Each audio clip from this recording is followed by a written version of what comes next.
வந்து மலேரியா பற்றிய விழிப்புணர்வை ஏற்படுத்துவதற்காக வந்து நமக்கு உலகம் முழுவதும் வந்து நமக்கு வேர்ல்டு மலேரியா டே இன்னைக்கு வந்து நம்ம கடைபிடிச்சிட்டு இருக்கிறோம். பொதுவாகவே பார்த்தீங்கன்னா இந்த கொசுக்களால் பரவக்கூடிய நோய்கள் வந்து ஒரு பொது சுகாதார பிரச்சனை இன்னும் வந்து நமக்கு இருக்கு. என்னதான் வந்து நமக்கு மெடிக்கல் டெக்னாலஜி வளர்ந்தாலும் நம்ம பப்ளிக் ஹெல்த் ஆக்டிவிட்டிஸ் எல்லாம் ரொம்ப இம்ப்ரூவ் ஆனாலும் கூட இன்னும் வந்து நமக்கு இந்த கொசுக்களால் பரவக்கூடிய ஒரு நோய் வந்து ஒரு ஒரு பொது சுகாதார பிரச்சனை இருக்குது.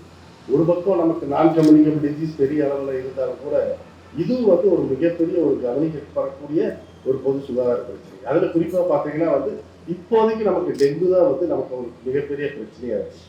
இருந்தாலும் கூட வந்து மற்ற நோய்கள் கொசுக்களால் பரவக்கூடிய மற்ற நோய்கள் வந்து குறிப்பாக வந்து இந்த மலேரியா வந்து நமக்கு ஒரு மிக முக்கியமான ஒரு ஒரு பொது சுகாதாரத்தில் வந்து நமக்கு ஒரு மிக முக்கிய ஒரு பிரச்சனையாக வந்து நமக்கு இருந்துச்சு. இப்பெல்லாம் வந்து நமக்கு மலேரியாவோட அந்த தாக்கம் வந்து அந்த அளவுக்கு இல்லைனாலும் கூட ஒரு 40 வருஷத்துக்கு முன்னாடியெல்லாம் பார்த்தீங்கன்னா மலேரியா தான் வந்து நமக்கு ஒரு பிரிடாமினன்ட் வெக்டார் பார்ன் டிசீஸாக இருந்துச்சு. அதில் பார்த்தீங்கன்னா கிட்டத்தட்ட லட்சக்கணக்கில் ஒரு வருஷத்தில் கேசஸ் வரும், நிறைய இறப்புகள் ஏற்பட்டுச்சு.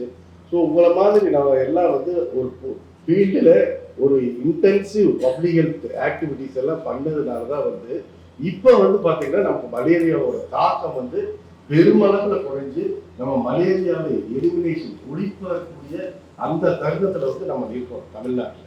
அதுக்கு மிக முக்கிய காரணம் வந்து நமக்கு நம்மளுடைய பொது சுகாதார டீம் ஒர்க். அதுதான் வந்து இவ்வளோ வருஷமாக வந்து ஒரு ஸ்ட்ராங்காக வந்து நம்ம பண்ணிட்டு இருக்கோம். இதில் பார்த்தீங்கன்னா மலேரியா வந்து 90 பார்த்தீங்கன்னா கிட்டத்தட்ட ஒரு வருஷத்துக்கு 2 லட்சம் கேஸ் வரும். அதில் கிட்டத்தட்ட ஒரு 100-200 இறப்புகள் தமிழ்நாட்டில் மாத்திரம் ஏற்பட்டுருந்துச்சு. ஆனால் இப்போ பார்த்தீங்கன்னா வந்து கடந்த 5 வருடமா அந்த மலேரியா கேஸ் எல்லாம் பார்த்தீங்கன்னா 1000 கீழே குறைஞ்சிச்சு ஒரு வருஷத்துல. அது கடந்த 3 வருஷமா பார்த்தீங்கன்னா 500 கீழே குறைஞ்சிருச்சு. கடந்த 15 வருடமா மலேரியானால தமிழ்நாட்டில் எந்த விதமான ஒரு இறப்புகளும் கிடையாது. ஸோ இதெல்லாம் வந்து மிகப்பெரிய ஒரு அச்சீவ்மெண்ட்.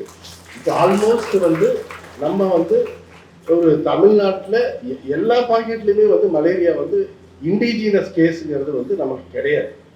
ஒரு சில இடத்துல தான், குறிப்பாக சென்னை மாநகராட்சி, ராமேஸ்வரம், அப்புறம் தருமபுரி, கன்னியாகுமரி, இங்கே தான் வந்து கொஞ்சம் கேசஸ் வந்து நமக்கு வந்துருக்கு. அது குறிப்பாக சென்னை மாநகராட்சியில் நமக்கு பெருமளவு அந்த கான்ட்ரிபியூஷன் இருக்குது.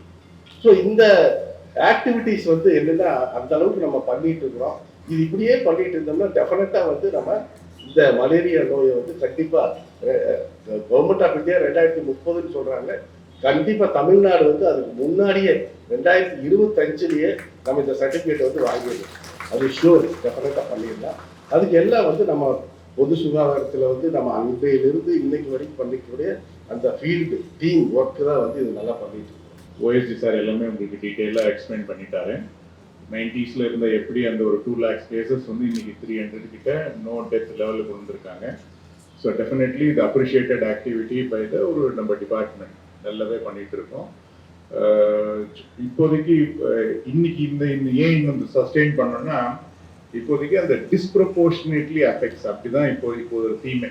இன்னைக்கு இந்த ஆக்சலரேட்டிங் மலேரியா கண்ட்ரோல் ஸ்ட்ராட்டஜி என்னன்னா 90-95% வந்து ஒரு குறிப்பிட்ட பகுதியில் மட்டும்தான் இருக்கு. நமக்கு எப்படி சென்னை ராமேஸ்வரமோ உலக அளவில் பார்த்தீங்கன்னா ஸ்டில் இந்த ஆப்பிரிக்கன் கண்ட்ரிஸ், அதுலயும் குறிப்பா குழந்தைகள் மட்டும்தான் 90-95% வந்து டெத் வருது. இதை தடுக்கணும்னா ஸ்பெசிபிக் ஆக்டிவிட்டி பண்ணணும், அந்த ஸ்ட்ராட்டஜி தான் பண்ணணும். ஸோ இதுக்கு சர்டன் திங்ஸ் வந்து வி ஷுட் சஸ்டெயின் பண்ணுன்னா நம்ம எல்லாம் நினைக்கிறோம் வெக்டார் கண்ட்ரோல்னா வெறும் அடல்ட் ஃபாகிங் பண்ணா வேலை பண்ணி போயிடும் சொல்லிட்டு. சொல்ல போனா fogging is the highly polluting environmental intervention. இது வந்து it's not a sustainable one. சொல்ல போனா இதுல மற்ற பிரச்சனைகளும் வருவதற்கான வாய்ப்புகள் இருக்கு. இதோட ரோல் என்னன்னா அந்த டைம்ல ஒரு நாக் டவுன் எஃபெக்ட், அவ்வளவுதான், just curtail it. But sustainability ஃபாகிங் கிடையாது. அதே மாதிரி ஆன்டி லாரல் நம்ம நல்லா சொன்னாலும் இதனோட இம்ப்ளிகேஷன்ல உள்ள HR பாத்தீங்கன்னா financially it not be sustainable.